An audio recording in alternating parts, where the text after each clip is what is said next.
In this guide, I'm going to show you how you can set and use your rangefinder here in Battlefield 6. Before we do dive into this guide, make sure to like the video and subscribe to the channel with all notifications on. It really does help the channel and lets us know that you want more content like this.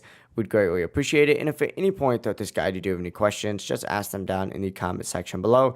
And we can help you out further. I'm going to be doing my best to reply to every single comment down there. But when you're using a sniper rifle or really any weapon with a rangefinder attachment, you can actually easily adjust your zeroing distance for more accurate shots. If you're playing on PC, go ahead and press the B key to set your range. If you're on a controller though, go ahead and press down on that D-pad while you're actually aiming in. You'll notice it's going to go ahead and pull up a range in the bottom right corner of your screen. It is kind of hard to tell. And usually this is something like 100 meters, 200, or 300 meters. You're going to want to adjust this based on how far your actual target is. Oh my god, I'm about to die. Let me scooch back for a sec because I'm playing against bots right now. Come on. Now, one quick tip. By default, the control is mapped to the D-pad, which can make it harder to aim. So just a heads up on that. You can adjust this by going into your options and then specifically going into your controller settings right here and then editing these settings and just changing this rangefinder zeroing to another button. A lot of people like to move it to something like left thumbstick if you're on a controller just because it is easier to access while you are aiming.